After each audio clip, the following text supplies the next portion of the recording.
Muy buenos días a todos y a todas. Estamos aquí nuevamente en el ejercicio de oposición, tratando de arar en un desierto, porque todo lo que decimos seguramente tendrá eco en las futuras generaciones y en el próximo gobierno de Colombia, que no tengo duda que será un gobierno progresista. Primero que todo, decir que esta estructura del presupuesto que estamos discutiendo y aprobando hoy es la misma estructura presupuestal que ha llevado a Colombia a convertirse en uno de los países más desiguales de la tierra. No hay nada que cambie esta situación. La desigualdad obviamente se acrecentará porque estamos acostumbrados a venderle a la gente una falacia y es a medir la felicidad de un país en términos macroeconómicos, en términos de crecimiento del Producto Interno Bruto, una inflación bajita, un crecimiento alto, pero nunca nos detenemos a contarle a la gente que este alto crecimiento nunca llega, prácticamente se queda en muy pocas manos. ¿Cuándo vamos a medir la felicidad de la gente, por ejemplo, en servicios públicos eficientes, en agua potable para todos, en un medio ambiente sano para todos, en una educación superior gratuita para todos?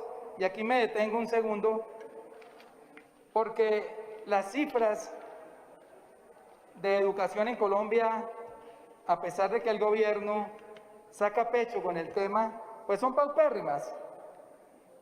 Hay 411.000 o 420.000 bachilleres anualmente sin un cupo a la educación superior. Y si ya ingresamos a la OCDE, pues comparémonos con las demás naciones que pertenecen a la OCDE. Por citar un solo caso, en promedio los países de la OCDE invierten en un estudiante de educación primaria $8.733 y Colombia invierte 2.490. En un bachillerato, en promedio un país de la OCDE invierte $10.106 por estudiante y Colombia $3.060. Y vemos que esa brecha tiende a crecer, porque tampoco crece en buena proporción el presupuesto de educación. Entonces continúo diciendo, ¿cuándo vamos a medir la felicidad de la gente en trabajo para todos? Si las prerrogativas que conquistaron por muchas décadas los sindicatos se han viniendo abajo y hoy el trabajo está pauperizado y mirando un COMPES de reactivación que piensa sacar el gobierno, pues se van a venir más abajo de lo que están. Ya se perdieron los dominicales, ya la contratación sin prestaciones de servicios es el número uno, el empleador número uno de Colombia, y ahora quieren flexibilizar las condiciones para despidos de los trabajadores. Es decir, los empresarios con el pretexto de la pandemia pueden despedir empleados casi sin pagarles indemnización. ¿Cuándo vamos a medir la felicidad de la gente en una salud que no tenga intermediarios como las EPS? Hemos visto cómo Colombia, y en esto nos ha mentido el gobierno día tras día en su reality show de las 6 de la tarde o de las 5 de la tarde, hemos visto cómo Colombia es el sexto país con peores cifras de contagiados en el mundo, producto también de la mentira de habernos dicho que Colombia era uno de los mejores países que estaba manejando el tema de la pandemia, de haber flexibilizado el acuartelamiento obligado que teníamos los colombianos con los días sin IVA, abriendo los sectores demasiado rápido, sin haber asistido como debía ser a las pequeñas y medianas empresas con un subsidio a la nómina oportuno, porque el que hubo, que no es completo, llegó bastante tardío, como lo demuestran casi los 5 millones de puestos que se perdieron entre abril y mayo. Encerramos a la gente sin una renta básica, que es un pedido que hemos hecho aquí a gritos, casi todas las bancadas, excepto las del Partido Conservador y las del Centro Democrático. Una renta básica que pueda mover la economía, si es verdad que quieren hacer que este crecimiento de 2021 recupere lo que se va a perder en este año. Es imposible que esa proyección de crecer al 5.5 en 2021 se dé si los hogares no tienen poder adquisitivo. Eso se cae de su peso. Eso es una simple cuenta matemática. ¿Con qué vamos a reactivar el comercio y la industria si los hogares están empobrecidos, si hay más desempleados y si la gente no tiene por lo menos una renta básica? Entonces, no medimos la felicidad de la gente, que es el propósito que debería tener cualquier gobernante, no solo en Colombia, sino en el mundo, hacer felices a sus gobernados, sino en cifras que, como ya expliqué, se quedan siempre en pocas manos. Yo me voy a detener en algo que ya mi compañera Aida expuso, porque realmente me parece que aquí está el meollo del asunto de la desigualdad en Colombia. Y en tres sectores que siempre crecen y obviamente arrastran el crecimiento promedio de todos, que son el sector minero, y solamente voy a citar un año, en 2018 obtiene 31 billones de ingresos y paga 1.8 billones de impuestos. Es decir, una tasa de tributación del 5,9%, cuando el peluquero, el tendero, el señor del almacén pagaba en ese momento 33%. El sector petrolero obtiene 95.2 billones en 2018 y solo paga 6 billones de impuestos, es decir, el 7.2% de tasa de tributación.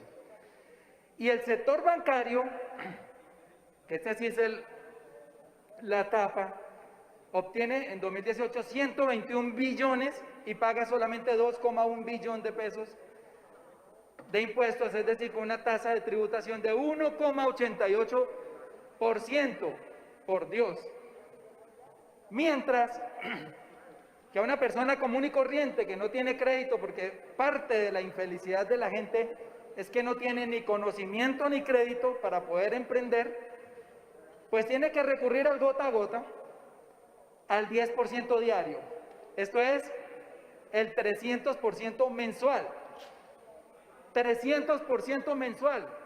Esto es 3.600% al año. Paga intereses un pobre. 3.600% al año. Y un banco le compra la plata al Banco de la República al 2% al año. El portentado paga 2% al año por la plata y el pobre 3.600%. Ahí se profundizan estas desigualdades. Ahí se puede conocer por qué Colombia nunca sale de la violencia y por qué el estallido social que está a punto de darse.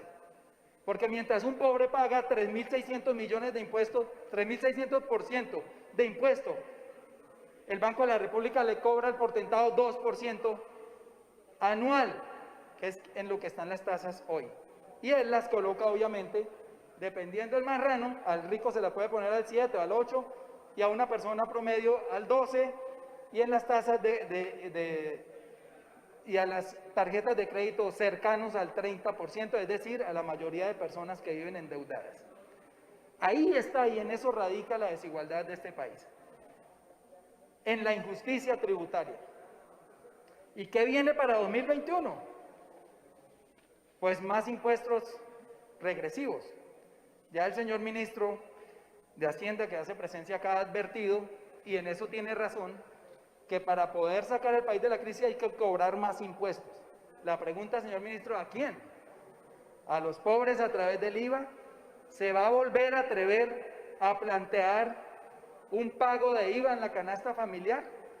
Son preguntas que hago porque yo no entiendo de dónde más va a salir este crecimiento del IVA que aparece en este presupuesto, que crece de 55,7 millones de ingresos por IVA en 2020 a 68,2%, es decir, un crecimiento del 17,26%, y ahí uno no sabe de dónde va a salir ese IVA. Le van a poner nuevamente, van a intentar ponerle nuevamente el IVA a los productos de la canasta familiar, es una pregunta.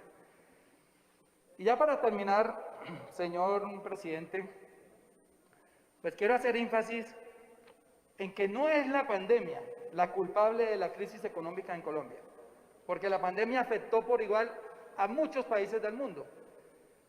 Pero sí tenemos que preguntarnos por qué el mayor desempleo en Latinoamérica y en los países de la OCDE se dio en Colombia, siendo que la pandemia afectó a todo el planeta. Y la respuesta es muy sencilla. Solamente, y eso está en el último proyecto que aprobamos, está definido que las grandes empresas, como siempre, son las beneficiarias de las ayudas del gobierno. Y vimos cómo de 4 millones que se destinaron para ayudar a las empresas pequeñas, medianas y grandes, con un auxilio de la nómina del 40 o del 50%, la mitad de esos 4 billones, es decir, 2 billones, fueron solamente a 0,7 de las empresas grandes. Y se sigue profundizando la injusticia. Dejamos por fuera, o dejaron ustedes, porque nosotros votamos a favor, a los microempresarios, que ponen prácticamente más del 80% de los empleos en Colombia. Se sigue profundizando la desigualdad. El problema de este país es la desigualdad. Y el Gini, que es el que mide la desigualdad, ya en 2018 nos había advertido que había crecido del 0,508 al 0,524. Y va a aumentar posiblemente para 2021 a 0,574, y obviamente no saldremos de la lista de los países más desiguales de la Tierra. En ese sentido, ¿qué podemos esperar de lo que viene? Un estallido social. No hay otra salida. La gente va a reclamar en las calles que este gobierno se comportó muy mal en la pandemia. Aquí tengo las cifras. Llegamos ayer a 959,000 infectados y 29,000 muertos más o menos. Vamos a entrar al exclusivo club de los pocos países que han tenido más de 1 millón de infectados, habiendo realizado el menor número de pruebas dentro de ese club. Nosotros hemos hecho 4.400.000 pruebas, y para tener un parámetro justo, España, que tiene una población similar a la de Colombia, Colombia tiene 50 millones, España más o menos 47, ha hecho 15 millones de pruebas y tiene 980,000 infectados. Es decir, que si aquí hiciéramos hoy 15 millones de pruebas, como las tiene España, seguramente los infectados sobrepasarían la cifra que tiene hoy Brasil. Podríamos estar llegando a los 4 o 5 millones de infectados. Aún así, la economía sigue abierta y no estamos estimando en este presupuesto para 2021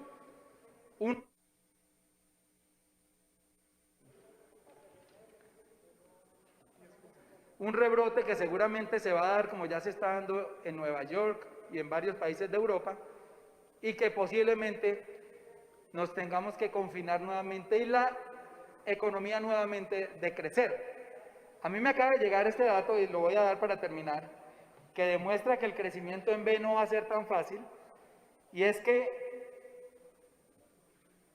de julio a agosto la economía se contrajo nuevamente.